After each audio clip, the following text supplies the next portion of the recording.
Come join me in my creative space where we can paint, learn, and have a few laughs. So get comfy and let's get started. Hi, Kat here. Thanks for joining me today. For today's project, I thought that I would teach you how I draw leaves that look more three-dimensional and have some movement to them. Very often when we're painting, we take our brush, and if there's nothing wrong with this, and then we just make a shape as such, and that's our leaf. But I would like to, sometimes, you know, you're not a beginner forever, and there's often things that you want to accomplish, and one of them sometimes is to make your painting look a little more three-dimensional. And so that's what my goal is today.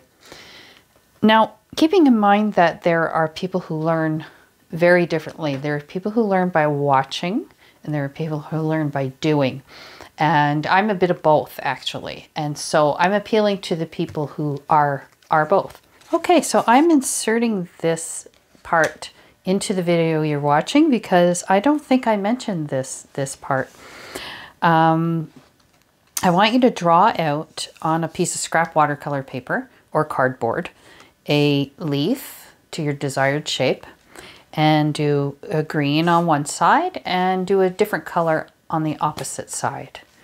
And cut it all out, and then you can proceed with the rest of this tutorial. To start, let's say your leaf is this shape. This is the shape you want to make your leaf. So for the first leaf, I'm not going to trace that, I'm just going to draw it. And I'm going to draw it kind of rough like this. I hope you can see that okay. Maybe I should use a darker pencil for this. Don't use a dark pencil on your watercolor paper because it's hard to get the marks removed from that. And so now we have one facing this way, and we could put one facing that way. But I'd like it to have a little bit of a flip to it because I don't want them all to look kind of this uniform. So to take, in case you can't envision it yourself, and then start turning it around as if, oh, okay, so this is what a leaf would look like if it were flipped over. And then you don't need to trace this. It's just to give you an idea of the shape.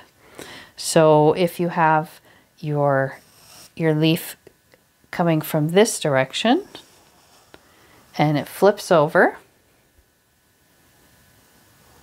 so you have, this is the general shape of your leaf. And so you would see the back side of the leaf, and this side would be green. Now, if you want something that looks like it's on its side, you can see that it's relatively flat, but this is, you know, a piece of watercolor paper I'm using. And so you can just do a tiny little tail showing, or like, for example, I'll just put one here and I'll go straight over here and like this. So we can't see any of the back on that one. And then I'm going to put one right here in front of all the stems. So you can draw the stems if you like. So say it's kind of upside down. So these are all the stems that are coming down from here. And this happens to block one or two of them. And so that's the general idea how you would do it. And like I said, if you take a piece of this is watercolor paper, a scrap, and you maneuver it, flip it around, and you'll get an idea. And you'll maybe, if you see it in front of you with two different colors, you'll be able to, I don't know, you'll be able to envision it more, and therefore be able to either paint it without drawing or draw it first. I hope that makes sense. I'm kind of blabbering on here, but I hope that makes sense to you. So now we're going to paint that very same thing. So I drew something that's very similar, and I'm going to show you the colors I chose, and we'll get started. I chose some sap green, and then it's the same, I had some sap green with some ultramarine blue. This is just watered down. I was just rinsing my brush. And this is burnt sienna. So as I said earlier, if this is your first time, or not, even if it's not your first time, if you're not used to painting three-dimensional leaves, it is a good idea to make the back of the leaves a different color, an entirely different color. Now, often that's not the case. Often a green leaf is green on both sides, but there are plants that have a different color in the background, and this may make it a lot easier for you to paint, at least the first few times. And it's one of those things that does definitely get easier the more often you do it, the more frequently you do it, and play with different shapes of leaves. You can do the traditional heart-shaped leaf. You can do rugged leaves. These are kind of in between. And so I'll stop talking and we'll get started. I hope my mic is okay. I stepped on it earlier. So, you know, I've got my fingers crossed. So I'm going to start up here. And this, I just want to pre-wet my leaves. And I'm not demonstrating this for color. You can choose whatever color you like. I just want to get these leaves painted so I can show you how three-dimensional you can get them to look. And it really makes all the difference in your paintings. So as I said, you can make this rather rough. The edges can be rough and not straight, which is often the case when you have a leaf. See, there we go. And I'm going to take a little tiny bit of this cooler blue color, and I'm going to whoops, and I'm going to drop that in. Now don't be afraid of the dark, because it will fan out. It's going to just give your leaf some shape. Now, of course, we didn't do the back yet, but I am not touching the back of this just yet. You can even add some yellow in if you prefer. This is Hooker's Green. Let's see. That's a nice green, Hooker's Green. So I think I might put that on a different leaf. I'll just put the vein right there. Oh, and another little trick you can do when you're doing your leaves if they're wet. Oops. I have a credit card. It's a Fabricville card, actually. It was a gift card from someone. And I cut all different edges on it. And so you can also use a sharp edge to add some veins to your leaves if you like. Certainly, it's certainly optional. I mean, this is just for fun. This is a practice piece. So I'm going to do this one. I'm going to pre-wet my brush and pre-wet my leaf too. Dry the brush off quite well.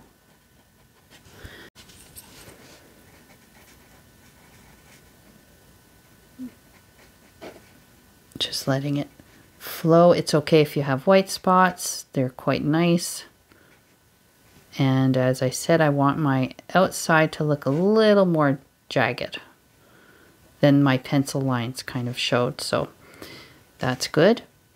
I'm choosing to do the stems later, but you can do them now because you have a drawing. I just don't know what color I want them yet. I haven't decided. So I'm going to drop some dark in here. Dry my brush quite well, because this brush holds a ton of water. For such a tiny brush, it really holds a lot of water. So I think I achieved enough variation in that, just like that. I'm going to leave that one alone. So again, I'm going to continue to do the same thing for the rest of these leaves, and then we'll do the back, and you'll see how three-dimensional they look. I've been away from painting for a couple of weeks because I never know how much to say on the internet, actually, but I just have a bit of a busy life, and I haven't had it in me to paint, and so I'm back to, I really felt the urge to paint today, so here I am. And sometimes I post paintings I'm not proud of and I don't want to post them, and I post them anyway, and I'm mad at myself after. And so I'm going to stop doing that. So even if I can't post on a schedule, at least I'll be happier with the paintings I do post. Okay, so that one, I think I'm going to scratch, and this is still, did I miss the boat? I don't think. I'm going to put in a little bit of dark here. Just here and there. For variation, and I'm going to put some veins on this one. I'm using the sharp edge. And I'm just going to have the little veins coming down this way. And it's very subtle. And I think I'll put some in here too.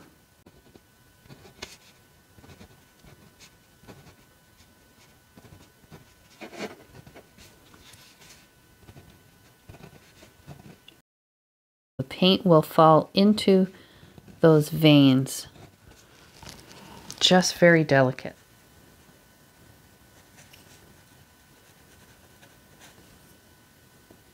I forgot to wet it first, didn't I? I'll come down here.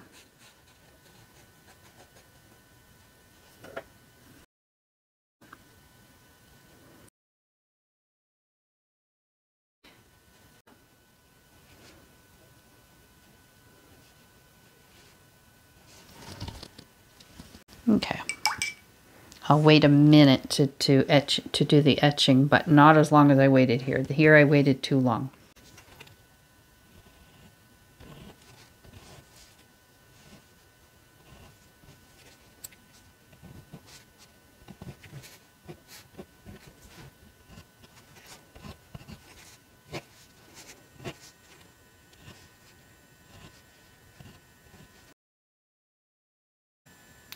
And by the way, this is my B paper that I'm using. So I am finished. I made sure that it was dry. And now with a smaller brush, I'm going to dampen this paint it's kind of dry in my palette. And we're going to do this little edge here. So this behind the leaf. So right beneath the fold is going to be the darkest.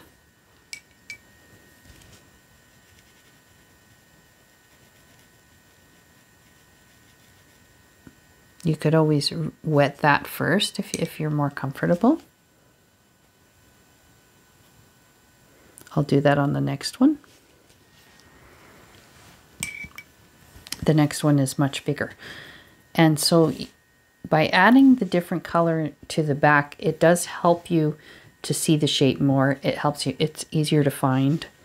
If it's all the same color, your values really, really are important. If it's a different color, it'll help you get used to this first, and then you can practice your values, because the green beneath the fold, just beneath the fold, it stands to reason that you would have shadow under it. So even if the back of the leaf is the same color, the value of green would have to be much darker. I hope that helps. So this is the darkest part. And then I thought I already wet this. Maybe I didn't, or maybe it dried. I don't know. So I'm just coaxing this down from here. I'm going to I don't want it dripping. I just want it to be totally wet. And I'll go in with a bit more. And just drag that down.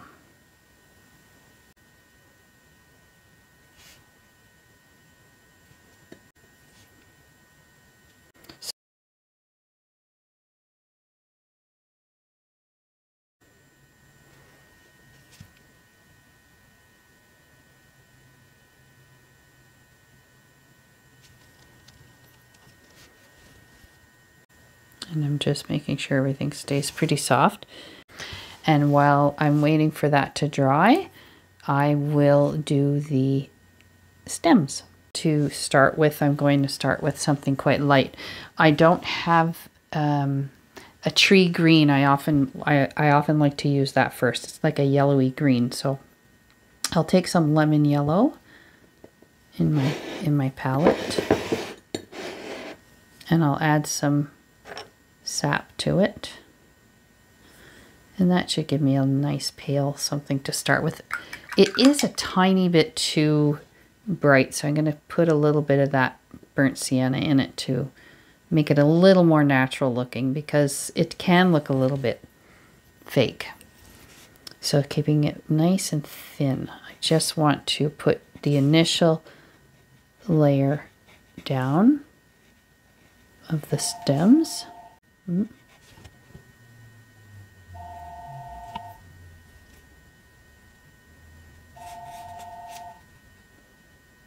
There. So I have the initial, I don't know what kind of green you would call that. It's just, like I said, it's a lemon yellow and sap green. So I'm going to wet it, each one. I could have done this when it was wet, but my phone rang. And I'll go in with a little bit of the Hooker's green, or even with the sap green again. Just kind of going around the edges. I don't want to cover this completely, all the light. And these are going to be darker because they're underneath this leaf. I've been considering doing some herb paintings together with you, much in this same fashion. It's kind of contemporary looking, and we would either do them in a group of, we could do it in several videos, but we can do it. Their goal could be like doing a diptych or a triptych, which is 2 or 3 that you would hang together. I know someone who has about 12 of them hung up in their dining room, and it's really spectacular looking. So the plan would be to paint all the herbs, and then in one video we would just practice nice handwriting so we can write just underneath the painting what the herbs are, and that would show in the frame. To tie that color in that's on the back of the leaf, I'm going to take some of the burnt sienna and just kind of drop it in here and there. Doesn't have to be, in any specific spot. It's just to kind of add it in, and that it looks a little more cohesive because it's included. And now that is your very simple looking leaves that were not hard to do, and they look a lot more lively than the leaf that you just paint straight. So I hope that helped, and I hope you enjoyed the video. If you did, please consider hitting that like button and subscribing to the channel. It really makes a world of difference. And also leave me a comment. Don't be shy. Happy watercoloring. Bye-bye.